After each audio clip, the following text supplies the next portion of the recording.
My name is Jason Medlock, and you're watching Expansion of Consciousness, where we explore the powers of the subconscious mind, learn to reprogram the mind for success using quantum hypnosis, teaching mental strategies for athletes, coaches, and business professionals that produce peak performance.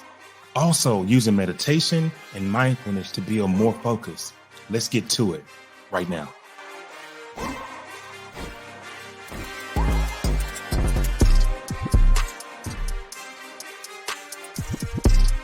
I want to welcome you to the Transform Your Mindset Bootcamp with the fascination with the human mind. The fascination with consciousness is what drives you. You cannot miss the fact that mental training techniques roll right in the dynamic of the actual training process. Wow.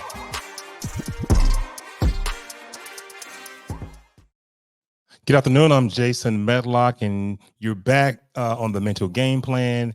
And we have a very exciting guest for you today.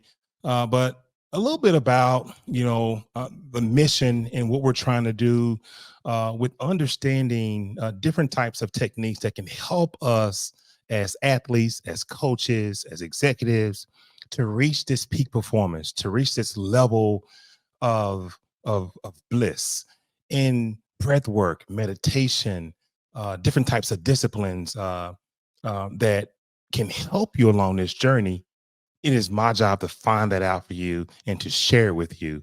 So today we have Jeff Patterson, and I'd like to say Sifu Jeff Patterson. He's a renowned martial arts instructor with over 36 years of experience in disciplines such as Brazilian Jiu-Jitsu, Eskrima, Muay Thai, Kenpo, Tai Chi, and Qui-Gon. His journey has taken him across 7 countries where he learned from world-class masters, refining his skills and deepening his understanding of martial arts and meditative arts. And on this show, we love to use the meditative techniques. As the founder of the Northwest Fighting Arts, he has shared his knowledge with over 25,000 students, empowering them to achieve personal mastery through the unique combination of martial arts and mindfulness practices. Jeff is a passionate advocate for the transformative power of Tai Chi and Qui-Gon, blending movement, meditation, and martial arts to foster physical, mental, and emotional resilience. He has authored 3 books, produced 2 audio courses, and created hundreds of instructional videos, all centered on his philosophy of yielding, a concept that enhances focus, clarity, and performance in both martial arts and life.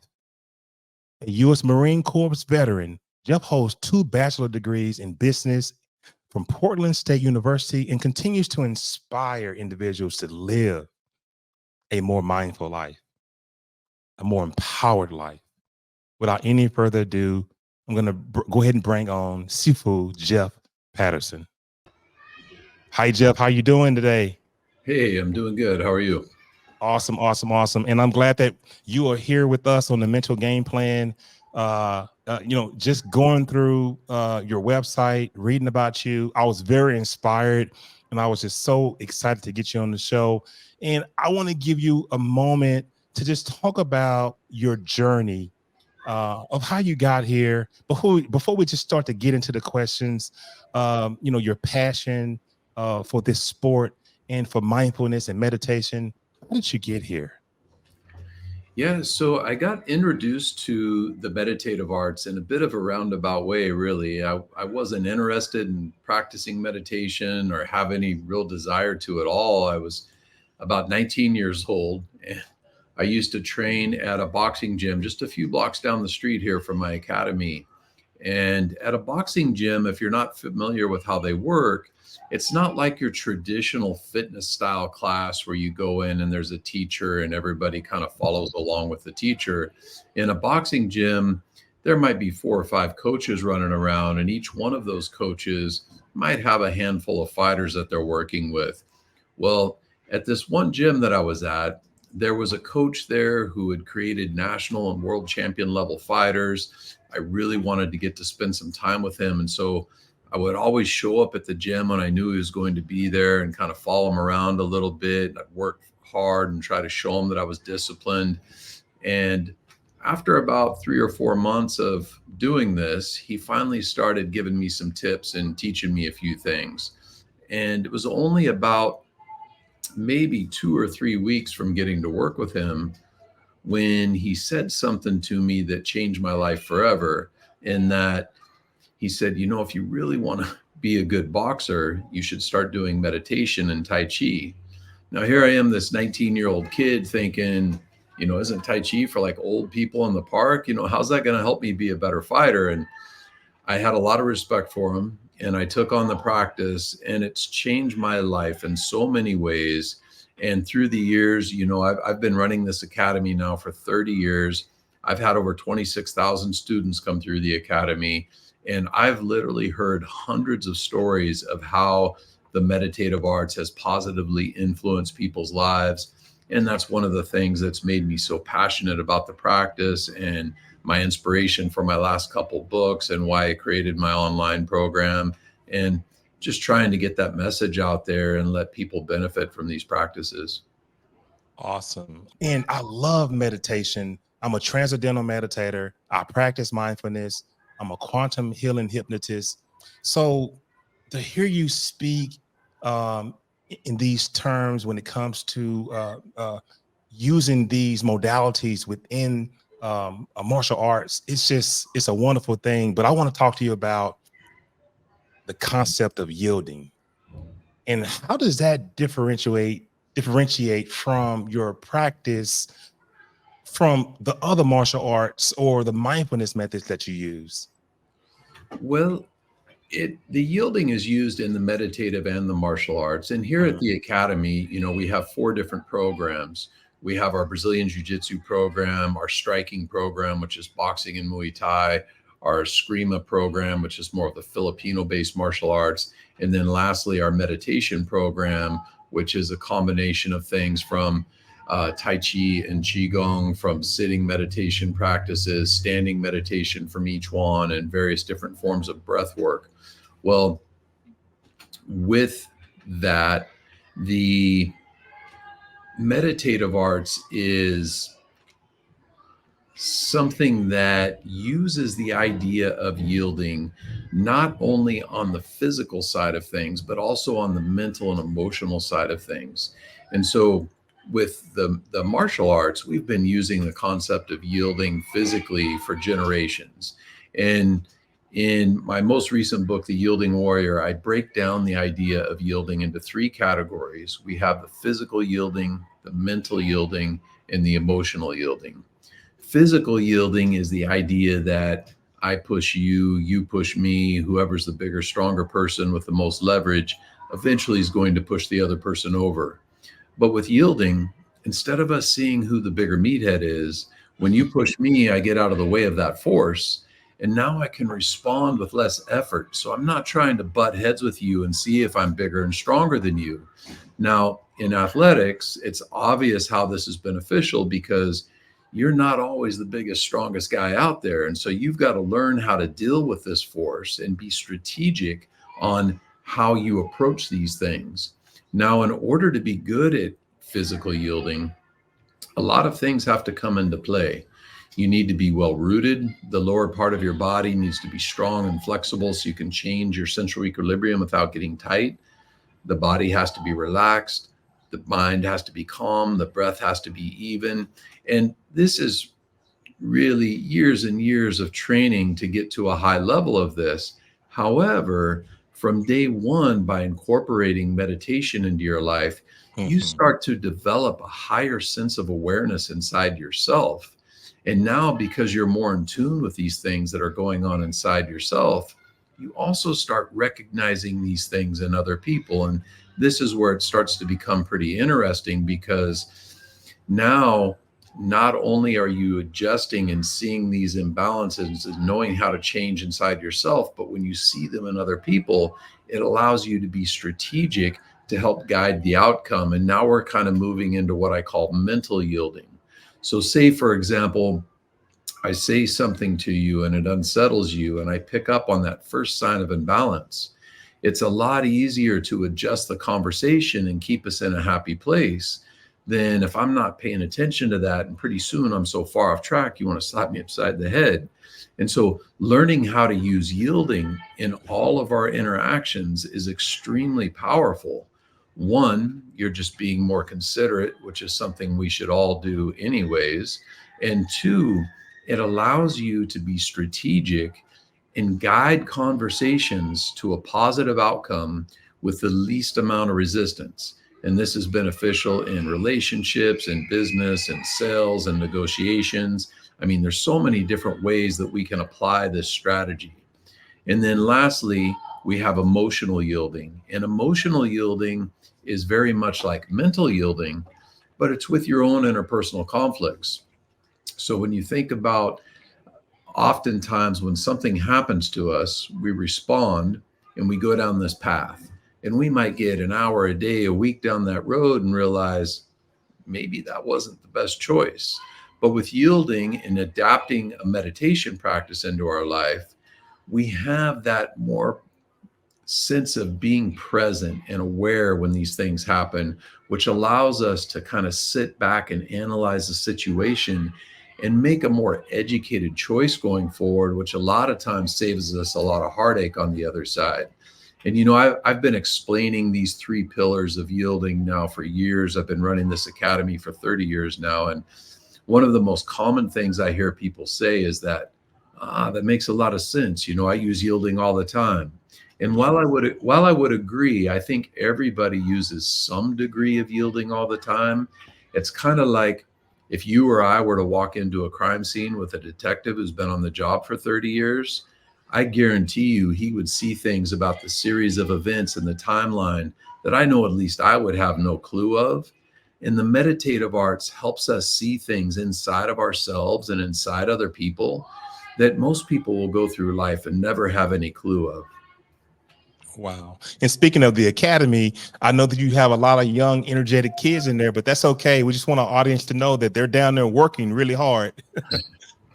But, you know, I understand that this whole concept of yielding and the flow and adaptability, it sort of reminds me when you have this heightened level of self-awareness and you're able to adapt to the scenery, the amygdala, the Migy in the back of the brain, and you're able to see perception-wise whatever it is that that's important to you at that moment, just from the lens. And we call it lens crafting when we're working with athletes in mental game coaching. And whatever the lens can perceive, then it comes in, and the Migy determines if it's green, which is a perfect situation, if it's yellow, which is somewhat of a murky situation, or if it's red, which is danger or fear. And this sort of reminds me of how people are responding to different things that they may face, you know, with the different types of yielding. It just seems like this is a wonderful part of you know, learning the martial arts, and it's just absolutely incredible. And I know you've studied under masters for from I believe it was 7 countries. How did this global exposure shape your understanding of the martial arts? Well, I've always sought out the best teachers I can find in all of the different practices that we do here. So whatever it is, whether it's the Brazilian Jiu-Jitsu or the meditative practices, you know, for a big portion of my career, the meditative arts has been kind of my strong pull. And so I've traveled around and trained with teachers all over. And one of the things that's really cool about that is that it's allowed me to broaden my perspective of the meditative arts, you know. And within the meditative arts, I kind of break it down into 5 categories. You have more of your athletic or combative side of the practice, the meditative practices that help improve your performance. There's the therapeutic side of the practice, the medical side, the philosophical side, and also the meditative or spiritual side. And as you start to build a personalized meditation program, you could follow any one of those paths. The idea is you want to pull things from ritual practices, active practices, and philosophical practices, and then start to build an evolving life practice with these meditative arts. And if you just to kind of explain a little bit about what I mean when I say that, a ritual practice is when you set time aside every day and do your sitting meditation, your breath work, your Tai Chi forms, a Qigong set, maybe a yoga routine, something where you turn off the videos, you turn off the audios, and you just look inward and spend that time with yourself. Then there's active practices, and active practices are a great tool because they're things that we can integrate into the day, and the meditative arts is meant to be more of a way of life and a lot less of a hobby that we do once in a while. So by integrating these active practices into our day, we can stay connected to that awareness and that center and that sensitivity. And they could be done in as little as 60 seconds or 3 minutes. It doesn't need to be a long duration for these. And then lastly, we have our philosophical practices, which can be used in an active based practice or a ritual practice. And as you have these as kind of pillars in your foundation of your practice, you can start really building something that has a lot of value and will help you accomplish whatever you're looking to do with the meditative arts. That's awesome. And I can only imagine learning from different masters all across the world must have given you a very unique perspective. And that's invaluable. But can you tell me what one lesson or practice from any culture that has deeply impacted your philosophy? Yeah, so many, and you were just talking about yielding. That's something that's really changed my life in many ways. Um,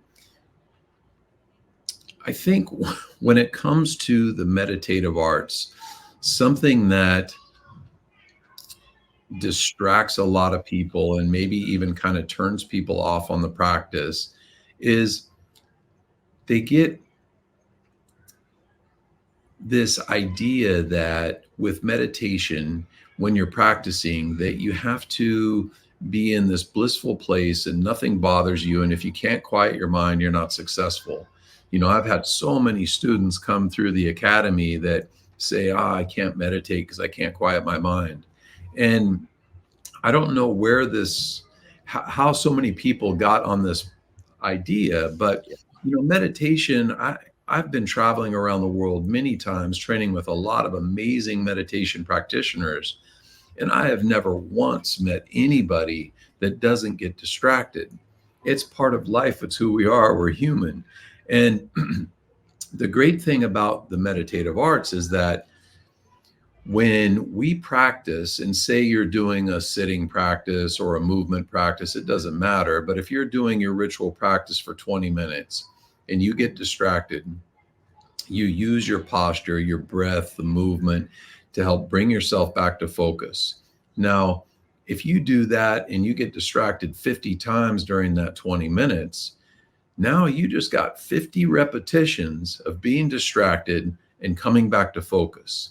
And you do that every day, every month, every year, you start becoming pretty powerful and pretty in tune with, one, recognizing these imbalances, and two, having the tools to help bring yourself back to focus with the least amount of distraction. And it's almost like you become unshakable and you can deal with anything. And it doesn't matter if you have a stressful day at work or somebody says something to throw you off your game, you just come right back to center. You use the things that you've been doing and practicing, and it really does help us deal with almost any kind of imbalance or distraction. You just took my next question right out of my out of my brain. I was going to ask you, how did you believe this combination of meditation practices enhances both the mental and physical performance? And you just took it right out of there. And I love this holistic approach. And I agree with you. It's about integrating all aspects of self And as a transcendental meditator, when we are taught that when we do have these thoughts that are in our that comes to our mind while we're trying to reach transcendence, it's to let it be. And that is a sign that you're releasing stress. And you should be aware of the work, the argument you had at work, or the kid who's not listening to his dad, or the bill you need to pay. That's okay. And just continue to, move within yourself. So I totally agree with you on that.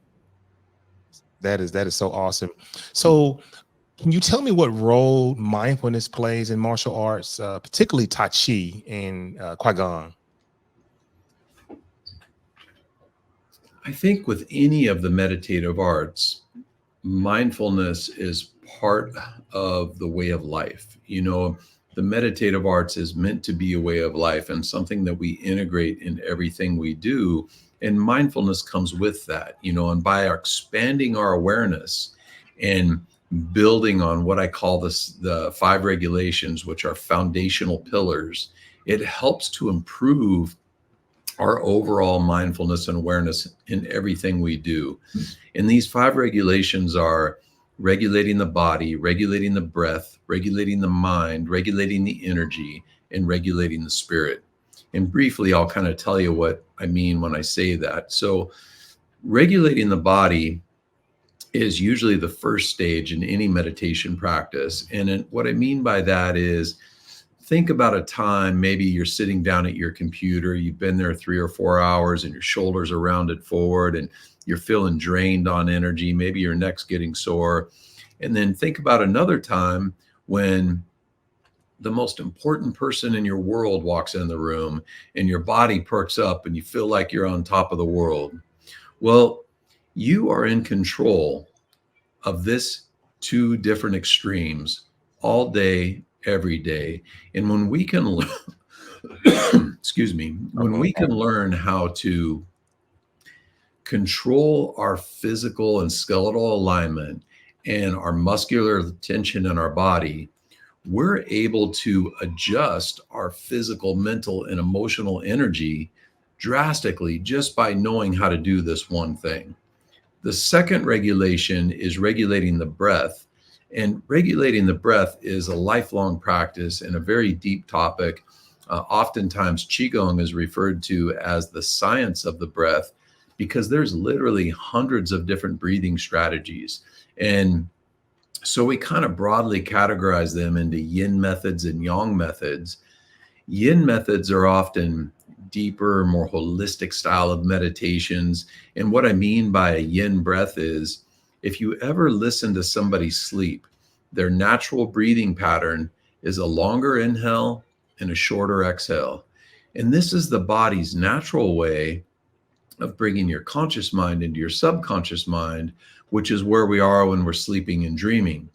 And so if we want to emulate this kind of energy in our meditations, we can do longer inhales, soft retentions at the end of the inhale. And this is great for bringing that energy inward, which is good for stress reduction, for dealing with anxiety, for improving focus. Then we have the yang side of the breath. And the yang side of the breath is more aggressive. If you've ever had to push your car, you pick up something heavy, your natural instinct is to use that exhale, put tension in the breath, make the breath audible. This helps generate power. And once we learn how to use the breath as a strategy, and in Chinese philosophy, they call this balancing the kan and li, or the water and fire. And we can use the breath now to adjust our physical, mental, and emotional outcomes. We all go through the day with emotional ups and downs. Some people are like a roller coaster, others maybe a little bit more balanced. But when you start noticing these fluctuations and you start getting excited, you can use the yin side of the breath to bring you back down. And when you start feeling depleted, you can use the yang side of the breath to bring you back up. And this is great for maintaining our focus and our balance throughout the day and really in everything we do. Then we have regulating the mind. And we touched on this a little bit when we talked about being distracted and going off center. But the mind is something that, if you take on a meditation practice that you will be working with for the rest of your life, it's very complex. It's very deep. There's this story I like about these two older monks, and they're walking down this dirt road after a big rainstorm, and they come up to this huge mud puddle. And on the other side of the puddle is this beautiful lady, and she's standing there in a white dress, and she's crying. And the older monk, he yells across the puddle and says, "Ma'am, are you okay? Is there anything we can do to help you?" And she says, I need to be somewhere, and if I walk across this puddle, I'm going to get my dress all dirty. So he rolls up his pant legs and he walks across the puddle and picks her up, puts her on his back, takes her to the other side, sets her down, and she's off on her way. Well, him and the younger monk are walking down the road a couple miles, and finally the younger monk is just furious, and he says, "You know we're not supposed to touch ladies, but yet you did back there at the puddle." And the older monk looks down at him and says, "You're still thinking about that lady? I left her back there at the puddle." And it's a simple story, but how many times do we get 2 miles down the muddy road before we finally realize that we need to let something go? And so this idea of learning how to regulate the mind is one of the major pillars in our meditation practice. And then the fourth pillar is regulating the energy. And regulating the energy is a very deep topic and something that we could talk about for the next couple hours. But the basic idea of it is when we have learned to reach a competent level in regulating the body, the breath, and the mind, then we can use that to regulate the energy in the body, and we can turn the energy inward, extend it outward. We can circulate that energy in the body to get different outcomes with our meditation practice.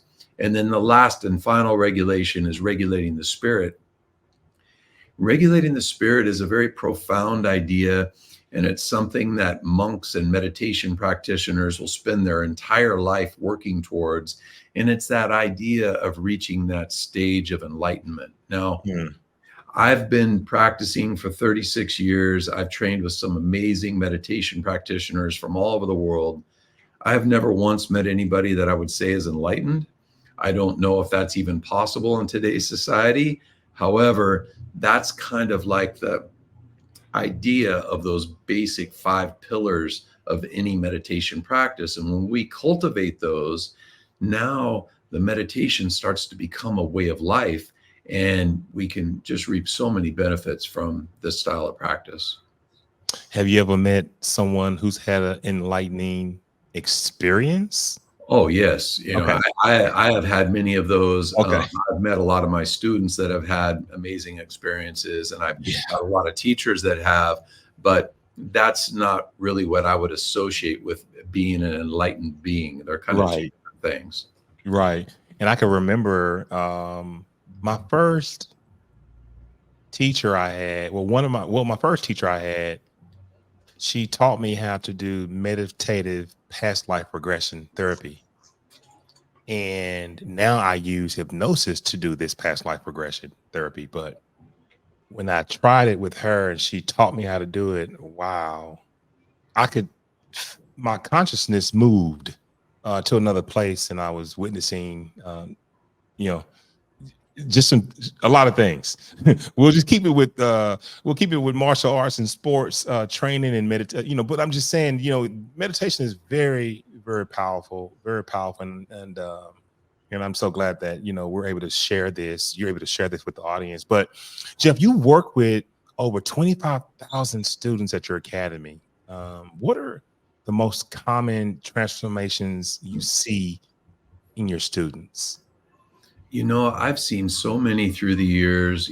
Some of the ones that kind of hit closest to home are people that are maybe dealing with an illness or something, a life-threatening disease, and they turn to the practice and it changes their life, and these diseases go away and they feel better. And sometimes it's unexplainable by, our traditional medical practices. They don't know what happened, and other times it's people who come in here and are dealing with stress disorders, and maybe they have anxiety or they have panic attacks or they're dealing with depression, or I've even had students coming in and saying that they were feeling suicidal and that the practice turned their life around and give them a sense of purpose again. And anytime I hear those kinds of stories, it just really hits me in the heart, and it's what makes me motivated to continue my training and be a better teacher, because I've been training for 36 years and I'm still just a student. I'm learning all the time. It's a very deep practice, and it's what inspires me to keep going.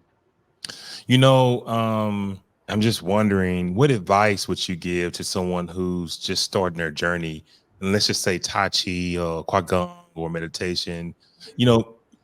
For instance, many of these listeners, they're probably likely curious about different practices like this, but a lot of people are hesitant. Yeah. What's the first step they can take? And also, what mindset should they adopt, as they begin this type of journey? Yeah, so there's three things that I always tell people when they're new coming to the practice. And if you could do these three things, you will be successful with the practice. Mhm. And the first thing is, take some time, if you're thinking about taking on a meditation practice, and really think about why you want to do the practice. Because I guarantee you, maybe it's tomorrow, maybe it's next week, maybe it's next month, your alarm's going to go off and you're going to be, I'll hit the snooze button, I'll just meditate tomorrow. And if you have some strong whys, maybe you want to stay around to watch your grandkids grow up and be healthy and mobile, or maybe you want to improve your ability to deal with stress and anxiety, or you want to improve your physical health, whatever that is for you. If you have some strong whys, now when that alarm goes off, you're going to be excited to have it go off, and you're going to look forward to it. And that's the biggest shift, is don't look at this as a chore you have to do. Look at it as something you get to do, because there's so many benefits that come with the practice. The next thing is, you have to be consistent. And I always tell students when they come into the academy or onto my online program that if you could be consistent and do your 20-minute a day ritual and integrate these active practices into your life and stick with that for a year, and I've seen this over and over again with people, I guarantee you that 98% of those people will do a meditation practice for the rest of their life, because they'll see so many benefits that they'd be crazy to stop. And then the last thing is, you have to find yourself a guide. There's a zillion videos out there on YouTube that you could follow that teach the meditation practices. And it's so easy to get lost in the mess, and you don't even know what's good and what's bad, especially if you're a beginner. And having a guide to point you in the right direction will save you so much time, and you'll get better results in a shorter amount of time. I've literally had students come in here to the academy that have been practicing meditation or Tai Chi or Qigong for 10, 15, 20 years. And they'll come in here and they've been learning from a video or reading books or trying to be self-taught. And they'll see a student who's been here at the academy for 6 months or 12 months, who is deeper into the practice than they are. And they get kind of frustrated here. They've spent all this time and they're not very far along in their practice. And so, life is short. Your time is valuable. There's a lot of great teachers out there and people that you can find that can help you learn how to build an evolving life practice around your lifestyle and incorporate these things into what you want to do. I always tell people, think about it like this. If you had never witnessed the game of basketball before, you don't even know you're supposed to dribble the ball. I take you to a basketball court and I hand you a ball and I say, go play basketball. You're going to be horrible, But if I take you to that court and I give you a world-class coach and I say, work with this guy for 6 months, think about all that you can accomplish. You can become pretty good, and that's the idea with these meditative arts is, like I said, I've been studying for 36 years and I'm still just a student. If you don't have somebody pointing you in the right direction, you're going to waste a lot of time. But those three things, find yourself a guide, be consistent, and really think about a strong why is what's drawing you to the practice. If you do that and you stick with it for a year, it'll be the best thing you've ever done for yourself. I tell you what, you just challenged me. I found I was the same person YouTubing. Then I found myself a guide. Yeah, we'll just talk offline. I mean, I may need to get with you. But Jeff, as a veteran, how's your time in the Marine Corps influence your approach to martial arts and meditation, quite frankly? I started doing martial arts right before I joined the Marine Corps, and I stuck with it through the Marine Corps. And actually, when we were going over to Saudi Arabia, my battalion commander was having me teach knife techniques to my platoon and a few other platoons to kind of help them get ready for the transition. And because we don't do a whole lot of hand-to-hand combat on a regular basis in the military. And so having that be part of it. And so that kind of kept me connected to the martial arts. And then when I got out of the Marine Corps, I continued to teach and train and go through college. And then I opened up this academy back in '94. It's been 30 years now and continued ever since. So did any of the discipline or the structure of the military, that translate to anything with the students, or do you kind of teach them a combination of that, or with your practice, with the martial arts practice? Yeah, I think the military is very strong on discipline, and I think in order to be consistent with a meditation practice or a martial art practice, that you have to have that consistency to see success. And through that consistency comes the discipline and the integrity and the perseverance.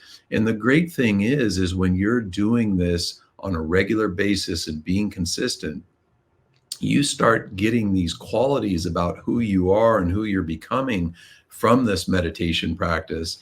And now it starts feeding over in everything you do in life and your relationships and your job and your hobbies and everything you do. You start to become more in tune, more disciplined, have more integrity with what you're doing. And it really is just an endless list of benefits from the practice. Wow. And this is a good part right here. This is the part I've been waiting on. What's next for you? And I know that you've achieved so much already, but what does the future hold for you and your program? Any developments you can share, websites, new classes people should join? Tell people what you have to offer at the Yielding Way Warrior program. Yes. So right now at theyieldingwarrior.com/book, if you're interested, you could go get a free copy of my book there. Just pay for shipping and handling. As far as things on the forefront, we have our online training program there. We have a 2-week trial if you want to check that out. We also have our teacher training program, which is something I'm really excited about. We just launched last month, where we built this program teaching people how to become somebody who can guide people in these arts and help them.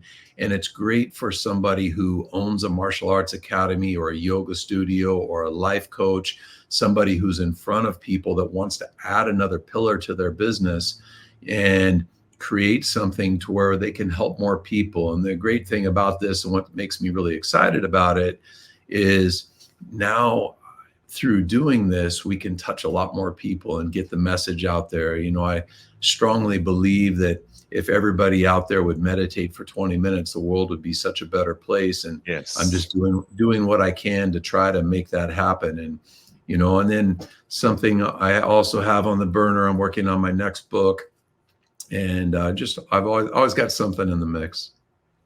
That is awesome. I am so thankful that you, decided that we should meet and connect. And This has been fabulous. It's been wonderful. Do you have any last words you want to say to the audience? Any words of wisdom, encouragement, and also give them your website one more time? Yes. So theyieldingwarrior.com. And if you want a free copy of the book, it's theyieldingwarrior.com/book. Okay. The Awesome. last few things to think about would just be stay connected to those three things I mentioned earlier. Find your why, find a guide that can help you, and stay consistent. And if you do those three things and you do that for a year, you'll see so many benefits that I'm just excited to hear how it affects you and what happens. And please reach out to me and let me know if this has inspired you to do that. Awesome. Awesome. Okay, I'm going to close this this episode out. I want you to hold on for a second. I'm going to say some more wonderful things about you. But thank you, Sifu Jeff Patterson. It's been awesome. I'm going to move you to the back office. Just stay there with me 1 second. Wow, guys. I just want to start off by thanking Sifu Jeff Patterson for joining the Mental Game Plan, and today just for sharing some incredible wisdom on martial arts, mindfulness, and the philosophy of yielding, which is a wonderful modality. And it's been inspiring to hear him talk about the practice and how he's impacted so many lives. And I know our listeners here today will take all of this powerful insight and use this information and apply it to lessons in your life. Apply it to other things that you're trying to help other people. All you coaches out there, listen to this podcast, call Jeff, sign up, explore different things. I'm not the only mental coach out here. And obviously Jeff is at another level. But for those of you who are tuning in, if you're looking to reduce stress, improve performance, and cultivate a sharper, more resilient mindset, and make sure you check out Jeff's work at theyieldingwarrior.com, theyieldingwarrior.com. And his teachings are a game changer. As I was going through the information and so that I could prepare myself for this interview, I was like, wow. But whether you're a martial arts or just simply looking to find this balance in a hectic world, just give Jeff a phone call. And there are many, many coaches out there, and I like to provide this platform so that other people may get a chance to meet you, not just me. But there's a variety of us out here looking to help people for the greater good of all. So until next time, keep expanding your consciousness and mastering the mental game, and stay empowered. And I'm going to leave you with these last 3 words: trust, relax, and discover. Thank you so much. Good night.